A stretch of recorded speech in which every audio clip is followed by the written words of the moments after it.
Buenas noches, ¿se puede ver la pantalla? Sí, Ausi.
Ya, vamos a comenzar entonces con el tema de infecciones del tracto urinario. ¿Ya? Mm, Ya, para hablar antes de la infección de cualquier zona anatómica del cuerpo, hay que saber un poco de qué partes está conformada, ¿no? Bien, el tracto urinario eh, es idéntico tanto en el hombre como el de la mujer, excepto que difiere un poco en el tamaño que tiene la uretra, ¿ya? Tanto la mujer como el hombre tienen riñones, tienen los uréteres, tienen vejiga y tienen uretra, ¿ya? Solamente que en el hombre la uretra es un poco más prolongada y no tiene una proximidad cercana con la zona del ano, ¿ya? Mientras que de la mujer tiene una uretra más pequeña, ¿ya? Y tiene una proximidad cercana en la zona del ano, ¿ya? Y eso es un factor en las mujeres que las predispone a adquirir una infección urinaria con mayor frecuencia, ¿ya? Ahora, el nombre que reciben las infecciones va a depender igual de la zona en que se está produciendo. Si la infección está dada en la uretra, pues se va a llamar uretritis. Si la infección se está dando en la vejiga, se llama cistitis, ¿ya? Y si la infección se está dando en los riñones, se llama pielonefritis, ¿ya? Cuando después hablen con la doctora, ¿no? En la parte teórica de infecciones de las vías bajas, se refieren a lo que es la vejiga y la uretra, ya que se las considera las vías bajas, ¿ya? Y las vías superiores pues vendrían a ser los uréteres y los riñones. Algunas terminologías que se utilizan en este tipo de infecciones está lo que es la disuria. Ya disuria se dice cuando el paciente tiene dolor al momento de orinar, ya, o sea, le duele mucho. Se dice polaquiuria cuando el paciente orina de forma frecuente, o sea, cada ratito, y orina poquito, ¿ya? Orina cada ratito y orina poquito.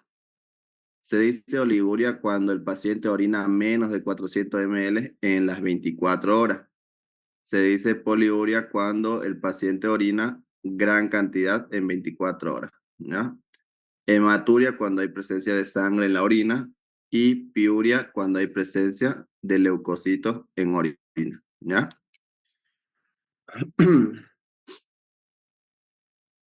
Ahora, hablando de microorganismos, es muy importante saber que en la orina no existe lo que es igual flora normal. Ya no se considera que en la orina tenga que haber bacterias en condiciones normales, porque ¿dónde se forma la orina? La orina empieza a formarse en los riñones, ¿no? La orina se forma en los riñones y luego se almacena en la vejiga, ¿ya? Y estas zonas anatómicas son internas, son zonas estériles, ¿ya? En las cuales no tiene que haber ningún tipo de bacteria, ¿ya? Pero seguramente ustedes ya habrán realizado un examen general de orina en clínico o en alguna otra materia, o tal vez en sus PIP, y habrán visto que en condiciones de una orina de rutina que se hace el estudio, se reporta como bacterias escasas en su examen directo, ¿no? Siempre reportan bacterias escasas, ¿ya? Pero eso no quiere decir que esas bacterias sean parte de una flora normal de la orina, ¿ya? Esas bacterias simplemente se mezclan con la orina cuando ésta pasa por la parte final de la uretra, ¿ya? En la uretra posterior se pueden encontrar microorganismos comensales, ¿ya? ¿Cuáles son esas bacterias que están normalmente al final de la uretra? Vendrían a ser Staphylococcus epidermidis, Streptococcus del grupo Viridans, Corynebacterium y algunas del género Enterococcus, ¿ya? Son microorganismos comensales que contaminan la orina cuando ésta sale por la uretra. Ya eso que quede bien claro. Ahora, ¿cuáles son los microorganismos patógenos que con mayor frecuencia se aíslan en una infección urinaria? ¿Ya? Tenemos con el mayor porcentaje a la Escherichia coli. ¿Ya? Esta es la bacteria que produce entre 75 a 80% de las infecciones urinarias. ¿Ya? Luego tenemos a lo que es la Klebsiella, que produce un 5% de estas, el Proteus mirabilis, que igual produce infecciones intrahospitalarias en los pacientes que tienen sondas urinarias, Staphylococcus saprophyticus, que igual produce infección urinaria en mujeres en edad sexual activa, y Enterococcus fecalis, igual, que produce infecciones urinarias en las mujeres debido a la proximidad que la uretra de ellas tiene con el ano, ¿ya? Bien.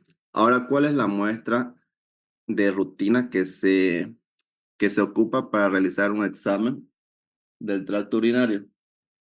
¿Ya? Existen varios tipos de muestras, ¿ya? Pero la más convencional o la más usada en todos los hospitales que solicitan es la orina de chorro medio, ¿ya? ¿En qué consiste esta muestra? Consiste en recolectar la primera orina de la mañana, ¿ya? O sea, el paciente despierta, digamos, a las 6 de la mañana y uno siempre despierta con ganas de orinar, ¿no? Entonces, esa es la orina que tiene que recolectar, es la más óptima, porque toda la noche esa orina se ha concentrado en la vejiga, ¿ya? Entonces, ni bien levanta el paciente, tiene que realizarse lo que es una pequeña asepsia de las manos, lavándose con agua y con jabón, ¿ya? En el caso de una mujer, tiene que lavarse los genitales con agua y con jabón neutro, ¿ya? Jabón de pH neutro. Luego tiene que colocar, eh, se puede colocar lo que es un tapón vaginal para evitar lo que es la contaminación. Luego se tiene que abrir con cuidado el frasco estéril, ¿ya? Y se debe desechar el primer chorro de orina, ¿ya? Por lo que les acabo de mencionar hace un momento. Ese primer chorro que va a salir de la orina va a arrastrar la flora comensal que hay en la uretra posterior, ¿ya? Entonces va a arrastrar esa pequeña flora y luego tenemos que recolectar el chorro del medio en el frasco, ¿ya? Se recolecta una cantidad suficiente de 20, 30 ml y luego se desecha el resto, ¿ya? Entonces, ese es en el caso de una mujer. En el caso de un varón, lo mismo, se tiene que hacer una asepsia de mano, lavarse los genitales con agua y jabón neutro, abrir con cuidado el frasco estéril, ya tiene que retraer lo que es el prepucio y desechar igualmente en la taza el primer chorro de orina y el chorro medio colocarlo en el vaso. Ya el chorro final lo tiene que descartar y luego en el frasco se debe tapar y llevar inmediatamente al laboratorio. ¿Ya? Como máximo tiene que llegar en 2 horas al laboratorio.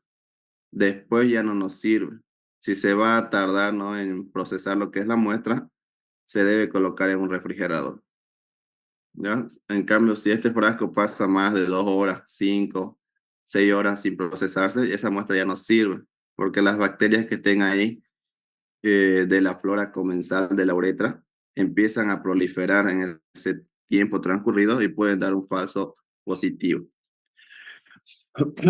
Ahora, aquí me estaba olvidando mencionar las condiciones, ¿no?, que siempre se le recomienda al paciente antes de recolectar la muestra. Es que el paciente no haya tenido relaciones sexuales al menos 72 horas, ¿ya? Porque si ha tenido relaciones sexuales, su muestra va a salir contaminada con secreción, ¿ya? Con secreción, con espermatozoides o incluso tal vez contaminada con flora de su pareja, ¿ya? Entonces, por eso es no recomendable que 72 horas no tenga relaciones sexuales, ¿ya? Otra recomendación es que la mujer, si está con su periodo, esa muestra no nos sirve, ¿ya? Entonces tendría que esperar a que le pase, ¿no?, su sangrado, porque si recolecta una muestra estando con su periodo, esa muestra cuando llega al laboratorio van a ver que es rojiza, ya es rojiza y aparte tiene secreción sanguinolenta y no se puede observar nada en un examen directo, todo está llenito de eritrocitos, ¿ya? Otra recomendación que ya les dije que es en general para todos los tipos de cultivo es que el paciente no esté consumiendo antibióticos, ¿ya? Que no esté consumiendo antibióticos, ¿ya? Y igual si a veces no siempre el paciente puede recolectar, digamos, el chorro en la mañana, ya algunos pacientes no controlan, digamos, en qué momento van a orinar, o tal vez ya orinó en la mañana, pero sí o sí tienen que hacerle ese examen de emergencia, o tal vez es un paciente internado, ¿ya? Entonces, nos basta con que sea una orina que haya estado retenida en la vejiga por lo menos unas 4 horas, ¿ya? Por lo menos. Tampoco sirve, digamos, que el paciente fuerce lo que es la micción. ¿A qué me refiero con eso? Digamos que el paciente se olvidó recolectar su muestra a las 7 de la mañana, ¿no? Despertó y fue al baño y orinó y se olvidó. Y con tal de llevar muestra al laboratorio, el paciente, digamos, empieza a ingerir agua, ingerir agua, ingerir agua para forzar una nueva orina, ¿ya? Esa orina que está así forzada no nos sirve. ¿Por qué? Porque va a estar muy diluida, ya va a estar diluida y no va a ser representativa.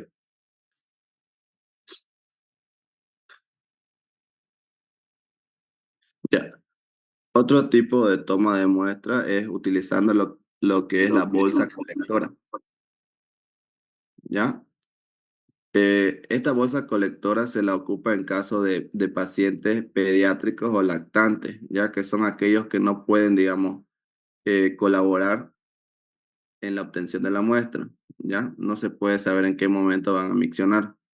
Entonces se debe abrir lo que es la bolsa colectora, se quita el adhesivo y se debe adherir la bolsa en la zona genital del bebé, ¿ya? Y luego retirar inmediatamente después de la micción. Esto aquí igual, si el paciente no ha miccionado en por lo menos una, unas 3 horas, se tiene que cambiar la bolsa, ¿ya? Porque se contamina igual con la zona genital del bebé, ¿ya? Una vez el paciente haya miccionado, se tiene que cortar la bolsa colectora como ven por ahí y se vacía en un frasco estéril. Ya no se tiene que vaciar por el lado del adhesivo, porque esto de aquí, como se le ha adherido a su piel del bebé, ¿qué contiene? ¿Con qué está contaminado? Con flora de piel, ¿no? Con Staphylococcus epidermidis. Entonces, que por eso que la orina se vacía por el otro extremo. Lo ideal, una muestra ideal en el caso de un bebé sería, digamos, que su padre o su madre esté al pendiente con su niño y que al momento que ellos vean que esté orinando, ellos estén listos con su vasito. Ya, pero como no se puede eso, se utiliza lo que es la bolsa colectora.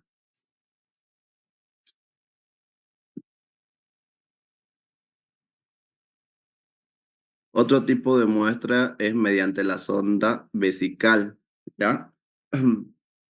Hay algunos pacientes que tienen problemas en el vaciado de la vejiga y son aquellos que se someten a un proceso invasivo en el uso de la sonda vesical. Ya se introduce esta sonda hasta la vejiga y a través de esta sonda se extrae lo que es la orina de la vejiga. Ya estos son pacientes que no pueden miccionar por su propia cuenta. Entonces, esta toma de muestra se realiza desinfectando lo que es la sonda con yodo povidona al 10% a 3 a 4 centímetros por encima de la pinza, o sea, por aquí, ¿ya? Luego se debe extraer la orina puncionando la sonda con jeringa y aguja, ¿ya? Entonces se punciona por aquí, por ese puerto de aspiración que tiene y se extrae la orina de esa zona, ¿ya? No se extrae la orina de aquí de la bolsa, ¿ya? Esa bolsa, esa orina que está ahí no nos sirve. Porque como les dije, esta sonda también, digamos, como está en contacto con la piel, se contamina con bacterias, ¿no? Y la orina que va a extraer y que se va a almacenar aquí, digamos. Si aquí hay una bacteria, como esta sonda del paciente la atiende mucho tiempo, lo atiende una semana o tal vez un poco menos, en ese tiempo esas bacterias van proliferando aquí. Ya por más que el paciente no tenga una infección y solamente haya sido flora de piel lo que esté aquí, eh, esa bacteria empieza a proliferar y esa muestra no nos sirve porque nos va a crecer simplemente flora de piel. Lo que nosotros tenemos que sacar en este caso es de aquí, de esta zona, no de la bolsa, ¿ya? Luego tenemos otra técnica, ¿ya? Que ya es más invasiva, ¿ya? Y es la punción suprapúbica. Esta punción suprapúbica está indicado en pacientes lactantes y neonatos, ya que tengan igual problemas para poder miccionar. Ya en pacientes adultos con sonda permanente y también cuando hay, digamos, una clínica en el paciente de una infección urinaria, pero uno cultiva su muestra de orina y no crece nada, pero el paciente sigue con una infección urinaria, o sea, con la clínica. Entonces ahí ya se empieza a sospechar de que se trata de una bacteria anaerobia, ya que solamente está eh, que está en la vejiga, porque la vejiga, digamos, no tiene contacto con el oxígeno, es un ambiente anaerobio. Y ni bien el paciente micciona, pues la bacteria no sobrevive. Entonces se tiene que extraer directamente la orina desde la vejiga y luego se tiene que cultivar y meter en un medio anaerobio. Entonces en esos casos se recomienda lo que es esta punción. Ahora, ¿cómo se realiza? Esto es un proceder médico, por si acaso. Ya se debe realizar una rigurosa asepsia y desinfección y anestesia local. Ya pueden utilizar lo que es lidocaína.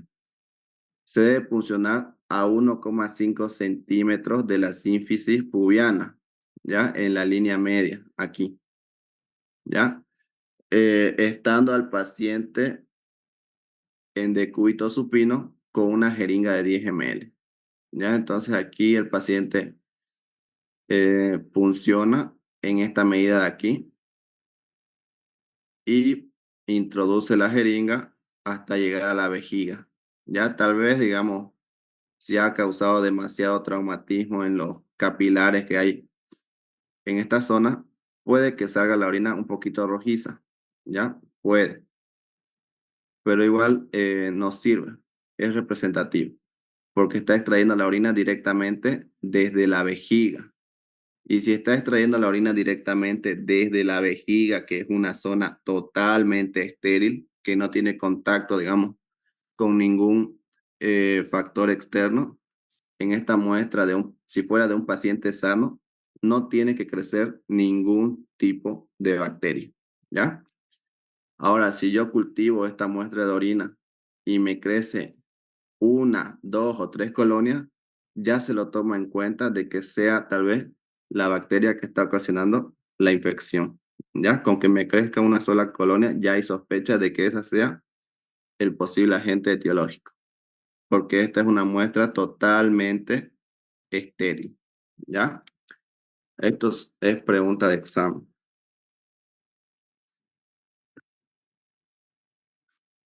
¿Ya? Luego es muy importante también que las muestras tienen que venir acompañadas de su respectiva hoja de pedido donde deben llenarse todos los datos, ¿ya? Que lo solicita el laboratorio. Nombre y apellido, ¿ya? Número de historia clínica, edad, igual es muy importante, ¿no? Es por todos los factores que hemos visto anteriormente. Si el paciente es pediátrico, si el paciente está en una edad de adolescencia o si es un adulto. Sexo, igual muy importante, ¿por qué? Porque si es mujer, sabemos que ellas son más predisponentes a tener una infección urinaria por la predisposición que tienen o la proximidad entre la uretra y el ano, ¿ya?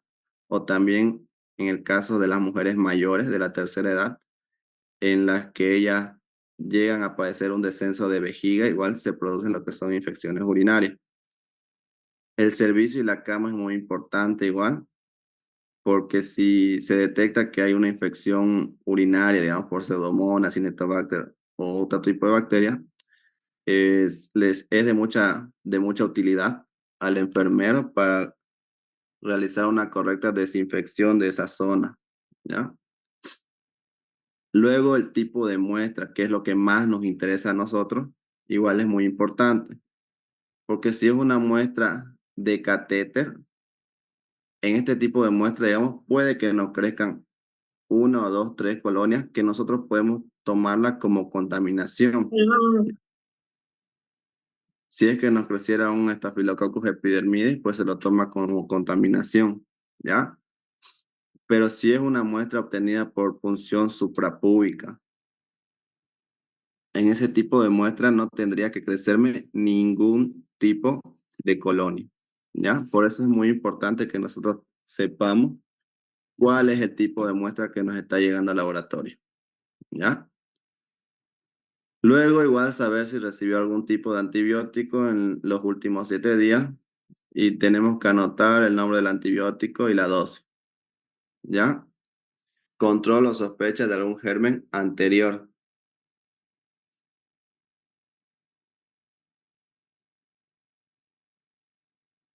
Ya. Ahora, ¿cuál es el procesamiento de la muestra? que se realiza en el laboratorio. El primer día nos llega así la muestra en un frasquito. Esto es de un paciente, digamos, de rutina, ya un paciente de la consulta externa. Nos llega en un frasco estéril, ¿ya? Y lo primero que se tiene que hacer, aquí no está, ¿no? Pero siempre les digo yo que tienen que hacer una evaluación macroscópica de la muestra. Esta orina se ve bien, digamos, ¿ya? Pero si esta orina tuviera aquí vello púbico, no se acepta esa muestra porque está contaminada, ya está contaminada con bacterias que estén en su vello púbico o bacterias de piel, digamos, ya, así que no me sirve. Otro tipo de muestra es, digamos, si yo veo aquí en mi frasco que está contaminado con secreción vaginal, ¿ya? Con mucha secreción vaginal, igual se descarta. Eso me quiere decir que la mujer no ha seguido las recomendaciones que se le dio para obtener la muestra, ¿ya? Igual si veo una muestra muy sanguinolenta, así con coágulos, igual se rechaza. Quiere decir que la mujer tal vez está en su periodo y ha recolectado la muestra en esas condiciones, ¿ya? Entonces se tiene que ver todo eso. Pero si es una muestra así bien como estamos viendo ahorita, eh, nos sirve, ya se puede procesar. Y lo que ustedes tienen que ya ahí valorar podría ser la presencia de turbidez. Ya, aunque no siempre que haya turbidez quiere decir que hay infección. La turbidez puede estar dada por presencia de cristales, por presencia de muchas células, ¿ya? Pero también puede estar dada por bacterias, ¿ya? Bacterias, leucocitos. Entonces, todo eso ustedes tienen que ver macroscópicamente. Ya luego del frasco, entonces, tienen que vaciar 10 ml de la muestra en un tubo cónico, ¿ya? Se vacían 10 ml, se coloca en la centrífuga y se la debe centrifugar la muestra a 2500 revoluciones por 5 minutos, ¿ya? Luego vamos a tener dos fases, un sobrenadante y un sedimento, ¿no? El sobrenadante es lo que se descarta y nos quedamos con el sedimento, la parte que está abajo. De este sedimento vamos a realizar lo que es un examen directo para ver si hay presencia de leucocitos, bacterias, ¿ya? Y luego se realiza también una tinción de Gram para ver qué bacterias están predominando, si hay Gram positivo, si hay Gram negativo, si son cocos, si son bacilos. También se hace lo que es una tinción de Ziel-Nielsen para ver la presencia de VAR, ¿ya? Porque es muy raro, ¿no? Pero en algunos casos puede darse lo que es infección urinaria por Ziel-Nielsen, porque su órgano diana suele ser el riñón, ¿ya? Y luego, esto es, digamos, para hacer lo que es con microscopio. Examen directo, tinción de Gram y tinción de Ziel-Nielsen se trabajan del sedimento. Ahora, para realizar lo que es el cultivo en los agares, se trabaja con la muestra entera, la muestra sin centrifugar, ¿ya? Directamente se siembra en los medios de cultivo, ¿ya? Entonces, en mi examen directo de la muestra, coloco una gota en un portaobjeto, coloco un cubre y observo en el 40X, ¿ya? Y se debe reportar las estructuras que observemos. En el examen directo pueden ver cilindros, pueden ver células renales, células epiteliales, eritrocitos, ¿ya? Los cilindros y las células renales no nos interesan mucho en el área de bacteriología, ¿ya? Lo que más nos interesa a nosotros es ver la presencia de leucocitos, que son los que están presentes en la zona donde se dan las infecciones, ¿no ven? Entonces, esto es lo que más nos interesa a nosotros. Si hay mayor a 10 leucocitos por campo, ya es un indicio de un posible proceso infeccioso, ¿no ves? Entonces, por eso que yo siempre busco lo que son los leucocitos. Ya después también se reportan los eritrocitos. Algunas infecciones urinarias pueden cursar con sangrado. Y las células epiteliales también nos interesa ver, digamos, porque si todo el campo está lleno, como ven acá, de células epiteliales, quiere decir que no es una muestra muy representativa, que no se ha realizado el aseo correcto y está contaminada con secreción, ¿ya? Luego la tinción de Gram, ¿no? Para ver lo que son eh, bacilos, coco, gram positivo, gram negativo, ¿ya? Y la tinción de Ciel-Nielsen, como les dije, para la observación de gérmenes que no son muy comunes, digamos, que causen infección urinaria con frecuencia. Ahora, el cultivo, como les dije, se realiza de la muestra sin centrifugar. Se tiene que hacer una homogeneización de esta muestra. Ya tenemos que invertirlo de arriba hacia abajo unas 5 veces para que se mezcle bien. Y luego tenemos que introducir el asa calibrada. Esta asa calibrada que tiene una argolla redondita, es un redondo entero, alza aproximadamente 10 microlitros de orina. Ya por eso se llama asa calibrada. Luego tenemos que depositar esa muestra que hemos alzado en el agar sangre. Luego tomamos nuevamente, colocamos en el agar McConkey y luego tomamos nuevamente y colocamos en el agar CLET. Ya, este es un nuevo agar que se utiliza para el recuento de colonias en infecciones urinarias. Ya, en el agar sangre van a sembrar por agotamiento, como ya saben. En el McConkey igualmente. Y en el agar CLET se siembra de diferentes formas. Se siembra de forma vertical.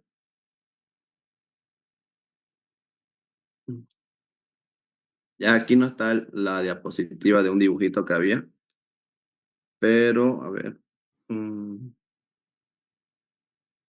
se siembra de esta forma. Aquí ustedes depositan su muestra y luego con su misma asa hacen una línea vertical así, ¿ya? Y luego con su misma asa hacen esto así. Sas, sas, en forma vertical van sembrando,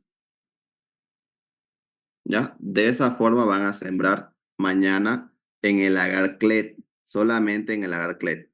En el agar sangre, como ya saben, ¿no ven? Por agotamiento. Ahí está su muestra, lo esparcen en la primera estría, hacen su segunda estría. Y si se fijan, yo siempre paso una línea por la primera, ¿no ven? Eso es agotar la muestra. Jalo una sola vez y no vuelvo a pasar, ¿ya? Y la última estría. Así van a sembrar en estos dos. En el agar CLED nomás siembran como ya les mostré, ¿ya?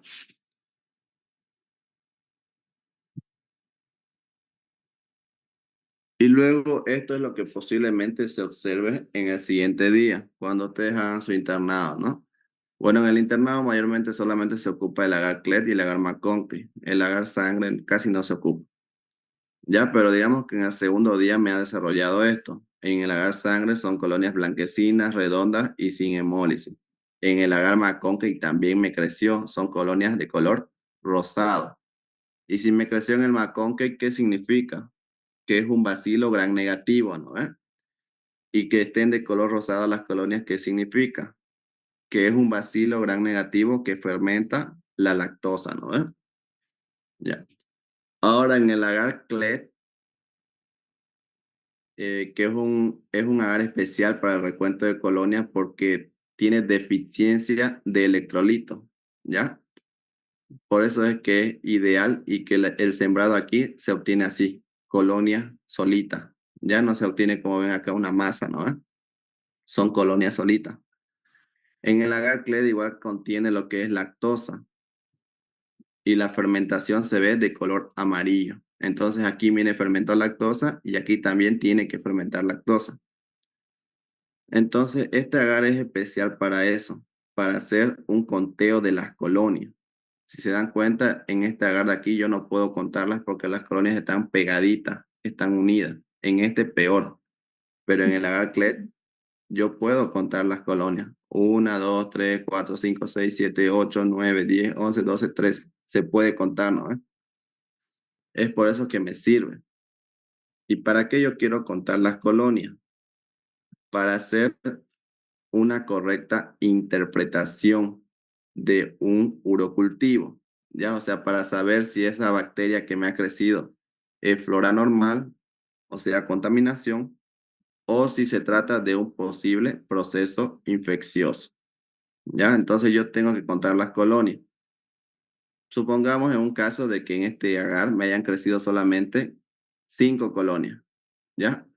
Esas 5 colonias me fijo en mi tabla y equivale a 10.000 bacterias por ml, lo cual se interpreta como contaminación, ¿no ves? ¿Y en qué casos puede darse este crecimiento de colonias de 5, 6 o 7? En el caso de muestras que son de chorro medio, muestras de chorro medio, muestras de sonda vesical igual a veces, ¿ya? Se pueden dar estos casos de contaminación. Ahora, supongamos que es una muestra de un paciente que tiene mucha disuria, tiene mucha polaquiuria, ya hasta tiene ya fiebre, digamos, ¿ya? Y que le han crecido en su agar CLET de su cultivo, digamos que aquí hay 36 colonias. Entonces me fijo en mi tabla y miren, hasta 25 ya es 100.000 bacterias por ml. Entonces 35 colonias, digamos que yo he contado, serían más de 100.000 unidades formadoras de colonias, o sea, más de 100.000 bacterias por ml. Ya entonces esto sí cae en un rango de infeccioso, de que es un proceso infeccioso ocasionado por esa bacteria que me ha crecido en mi agar CLET. ¿Ya? Para eso es que se cuentan las colonias. Ahora otro ejemplo. Digamos que una muestra obtenida por punción suprapúbica y yo he sembrado en mi agar CLET, en mi agar sangre y en mi agar chocolate, perdón, en mi agar McConkey, y solamente me ha crecido una colonia en una muestra obtenida por punción suprapúbica. ¿Esto cómo lo tomo yo? ¿Como contaminación, dudoso o como infección? Contaminación.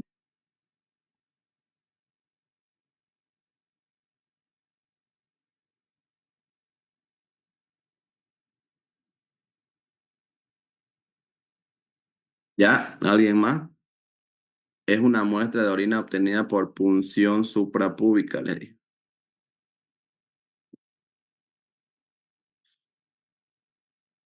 En la punción suprapúbica es una muestra obtenida directamente desde la vejiga, ¿no ves? Que no tiene contacto con el ambiente externo. O sea, es una muestra totalmente estéril. Y si es estéril, no tiene que crecerme nada en mis agares, ¿no ves? Pero aquí me creció. Entonces, ¿qué significa? Que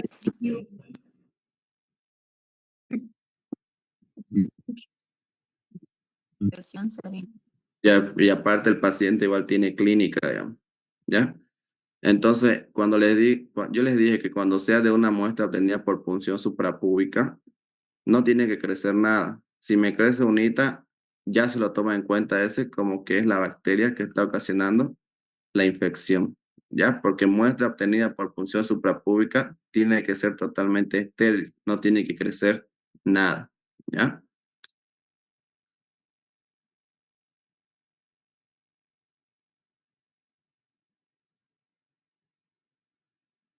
Ya, van a volver a entrar, ya queda un minuto.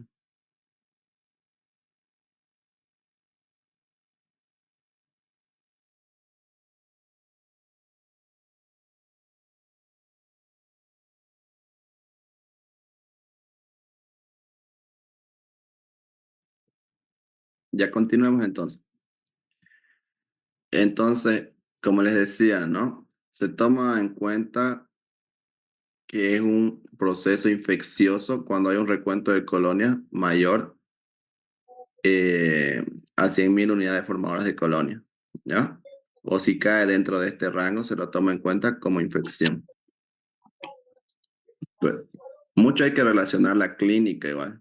Ya hay pacientes, la doctora seguramente les va a hablar mañana, pero hay algunos pacientes, digamos, que tienen lo que es bacteriuria, ya, o sea, tienen recuentos de colonias altos, tienen bacterias en orina, pero no tienen clínica, ya no tienen ninguna clínica, en su orina no hay ningún leucocito, ya, pero tienen bacterias, o sea, están colonizados, ya.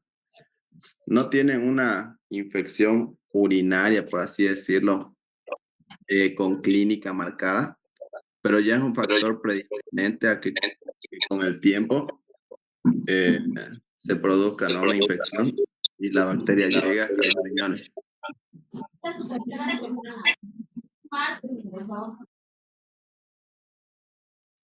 Ya entonces van a ver tal vez pacientes así ustedes igual cuando hagan su internada, donde van a ver bacterias abundantes, pero con leucocitos ausentes.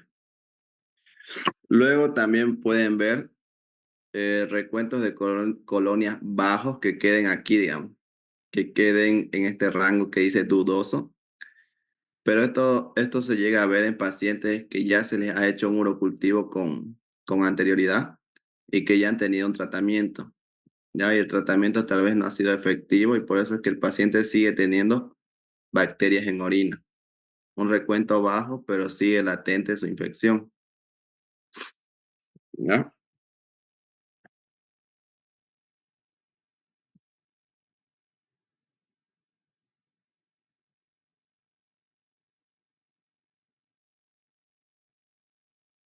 Ya luego tenemos aquí lo que es una interpretación de resultados de infección urinaria según criterios, ¿no?, de Casa, Sanford y McDonald.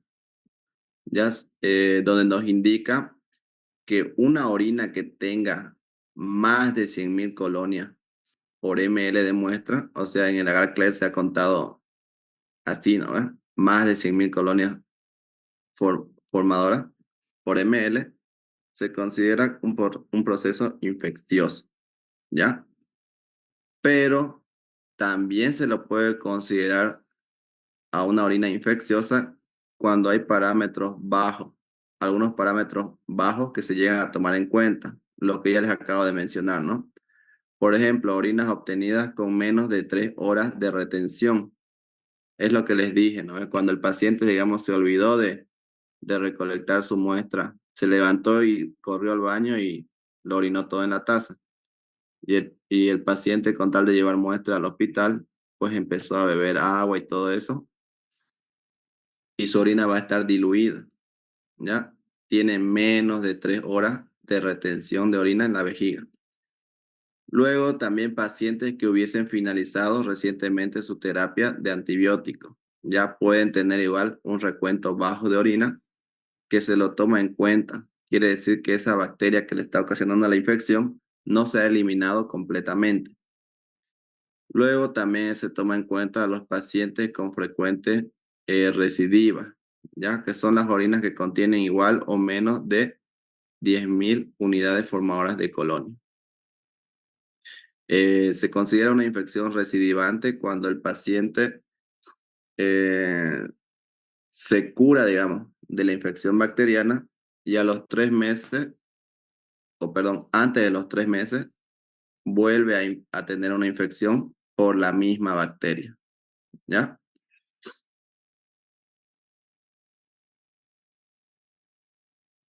¿Ya? Después los factores que se toman en cuenta igual son la obtención de la muestra, ya aquellas que se toman por punción suprapúbica. Cualquier número de colonia que crezca se considera cultivo positivo, es lo que les acabo de decir hace un momento. Muestras obtenidas por punción suprapúbica, o sea, directo desde la vejiga se obtiene esa muestra y la vejiga es estéril, ¿ya?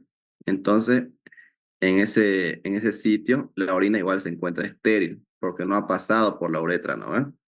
Entonces, no tiene por qué crecer ningún tipo de colonia en ningún agar. Por eso es que se considera cualquier colonia que crezca cultivo positivo. En control de tratamientos para infección urinaria, siempre que la muestra hubiese sido obtenida asépticamente. Ya esto igual es con respecto a los tratamientos que se realizan. Ya, en todo tipo de infección, ya sea un coprocultivo, urocultivo o cualquier tipo de otro cultivo, digamos que en un urocultivo te diagnostican que tenés infección urinaria por Escherichia coli y te dan tu antibiograma y el paciente te da un tratamiento de 7 días. Terminas tu tratamiento y a los 15 días tenés que volverte a hacer otro cultivo para ver si realmente has eliminado a esa bacteria. ¿Ya? Eso es lo que se hace en cualquier tipo de infección.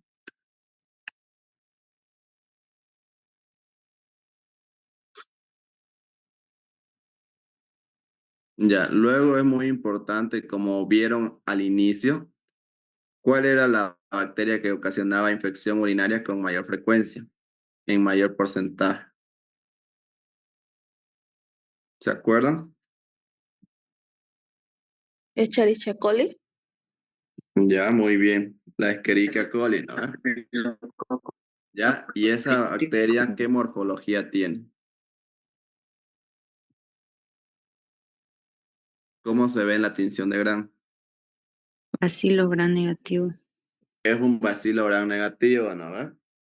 ¿Ya? Entonces, como es un bacilo Gram negativo, estos se caracterizan por producir mecanismos de resistencia como las enzimas beta-lactamasa, ¿ya? Entonces, por eso que en, en este tipo de infecciones ocasionadas por bacilos Gram negativos, se tiene que buscar lo que es mecanismo de resistencia. O sea, se tiene que buscar eh, a esas betalactamasas, de qué tipo son, si son blea, si son ble, si son AMC, o si es una bacteria productora de carbapenemasa, ¿ya? Entonces, se utiliza una cajita así, una caja de agar molar Hinton, y se colocan los antibióticos de forma ordenada para buscar estos mecanismos. Para buscar lo que es el mecanismo blea, se utiliza lo que es, ya está ahí, ¿no? Ya está ahí. Se utiliza lo que es un disco de ampicilina, ya es este de acá. Con este disco yo busco el mecanismo blea, ya, que significa beta-lactamasa de espectro ampliado. Si la bacteria, la Escherichia coli, digamos que aislado, produce lo que es blea, yo no le puedo dar a mi paciente ampicilina, amoxicilina, penicilina, ni cefalosporinas de primera y segunda generación. Ya, o sea, nunca se va a curar de su infección urinaria si le doy esos antibióticos, porque esta bacteria produce esta enzima que destruye esos antibióticos, los inactiva, digamos, ¿ya? Entonces, ¿qué le puedo dar a mi paciente que tiene una Escherichia coli productora de blea? Le puedo dar cefalosporinas de tercera y cuarta generación, ¿ya? Si es que produce blea. Ahora, para buscar el mecanismo BLE, se utilizan tres discos. Se utiliza la cefotaxima, el amoxicilina más ácido clavulánico y la ceftazidima, que es el CAS que está ahí. Estos tres. Este de aquí, el CAS, ceftazidima y la cefotaxima son cefalosporinas de tercera generación, ¿ya? Y este de aquí es una amoxicilina que está combinada con el ácido clavulánico, ya que el ácido clavulánico es un inhibidor, digamos, de beta-lactamasa, ¿ya? Entonces, con esos tres yo busco el mecanismo BLE. Ya este ya tiene que saber usted, eso es bacterio 2. Mecanismo BLE significa beta-lactamasa de espectro extendido, o sea, la resistencia de la bacteria aumenta. En este caso, si esta Escherichia coli produce BLE, yo no le puedo dar al paciente penicilina, amoxicilina, ampicilina, ni cefalosporinas de primera, segunda, tercera y cuarta generación. Ya no le puedo dar ninguno de esos antibióticos porque mi paciente nunca se va a curar porque esta bacteria tiene producción de esta enzima. ¿Qué le puedo dar a este paciente entonces? Le puedo dar carbapenémico, ya o carbapenembe, como el imipenem, meropenem, ertapenem. O se podría probar igual otras opciones terapéuticas con los antibióticos que están aquí, ¿ya? Pero entonces, si puedo yo dar tratamiento con estos antibióticos que están aquí, ¿para qué me importa a mí buscar estos mecanismos de resistencia de beta-lactamasa? Ya, es muy importante buscar esto porque todos los antibióticos que derivan de la penicilina son beta-lactámicos que actúan directamente en la pared, en la pared de la bacteria, ya en la pared celular de la bacteria. Actúan de diferentes formas. Pueden actuar inhibiendo la síntesis de la pared o inhibiendo la producción de componentes igual que están en la pared. Ya, o sea, directamente su blanco de estos antibióticos es la bacteria, destruir a la bacteria y no interactúan tanto con nuestro cuerpo, o sea, son menos tóxicos para nosotros.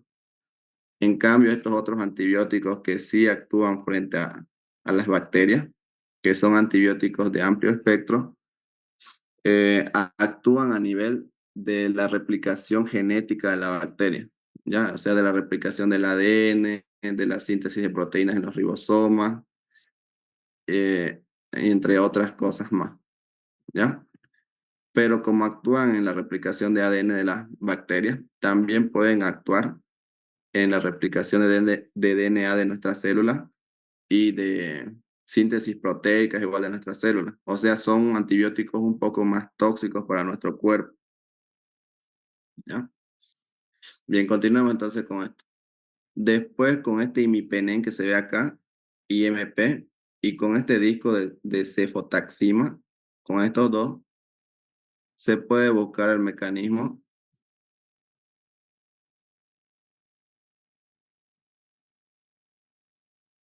AMC, ¿ya? O también se llama CCI, que significa cefalosporinasa cromosómica inducible, ¿ya? Entonces esto es lo que con frecuencia ustedes van a ver en su internado, ¿ya? Y las doctoras directamente le pasan su caja de antibiograma y les dice qué mecanismo ven aquí, ¿ya? Entonces ustedes tienen que ver esto. Si ven una ampicilina ahí que no tiene halo de inhibición o que su halo es muy pequeñito, es una bacteria productora de BLE. Si ven que entre estos tres discos, porque siempre se los ordena así, hay un efecto aquí, el halo se ve como una cola de pez, o entre medio de estos dos se ve un efecto así de huevito, es un mecanismo BLE. Y aquí entre el imipenem y la cefotaxima, si ven que el halo se hace así redondito y se vuelve achatado hacia el imipenem, es un mecanismo AMC, ¿ya? También se lo puede buscar con el disco de la cefoxitina. En esto de aquí simplemente se tiene que medir el halo que forma el antibiótico y luego se tiene que revisar la CLCI. Ya entonces todo esto ustedes tienen que repasar antes de ir a su internado. En esta cajita entonces yo puedo buscar tres mecanismos. Las carbapenemasas ya no me entra aquí. Se utilizan tres discos igual. Y en otra cajita o incluso hasta tres cajas se utilizan para hacer antibiogramas de un solo paciente, con la idea de buscar opciones terapéuticas. En esta caja ya no importa el orden, puedo colocar la ciprofloxacina aquí, la micacina aquí abajo, la nitrofurantoína aquí, la gentamicina aquí y así. Ya en esas no me interesa el orden porque esas no me sirven para buscar mecanismos. Simplemente estoy viendo si son efectivas contra la bacteria. O sea, opciones terapéuticas estoy buscando.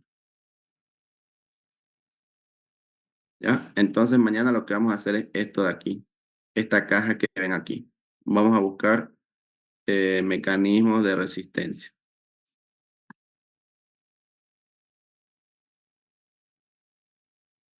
Ya luego en su análisis bacteriológico tienen que colocar en muestra orina, ¿no? El aspecto de una orina infecciosa pues se ve turbio. Examen solicitado, aquí se llama urocultivo. Urocultivo. Examen directo, pues tiene que ser una orina infecciosa. Leucocitos pueden poner de 30 a 40, 40 a 50, más de 100 por campo. Células epiteliales, lo ideal es que esté escaso. Eritrocitos pueden poner de 1 a 2. o de 3 a 5. Tinción de Gran, digamos que se trata de la que con mayor frecuencia ocasiona infección urinaria, ¿ya? Bacilo Gran negativo. Germen aislado, Escherichia coli. Aquí tienen que anotar recuento de colonias igual, ¿ya? Entonces aquí le ponen más de 100.000 unidades formadoras de colonias por ml, ¿ya? Y en su antibiograma colocan igual. Pueden colocarle, digamos que es una Escherichia coli productora de blea, ¿ya? Entonces solamente puedo darle cefalosporinas de tercera y cuarta generación, ¿no? Entonces pueden poner aquí cefotaxima, ceftazidima, ceftriaxona, ciprofloxacina, nitrofurantoína, trimetoprim, y en resistente, como produce blea, pues no le podemos dar de primera y segunda generación, ¿no? La cefalosporina, que está la vacamplina, la cefalotina, amoxicilina, ampicilina, ¿ya? Eso sería entonces con respecto a este tema. No sé si tienen alguna duda o alguna pregunta.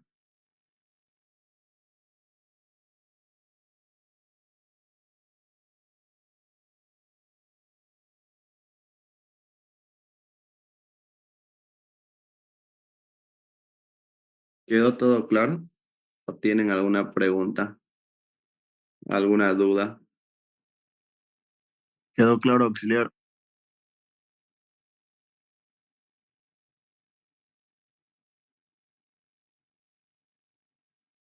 Ya, si quedó claro entonces, no,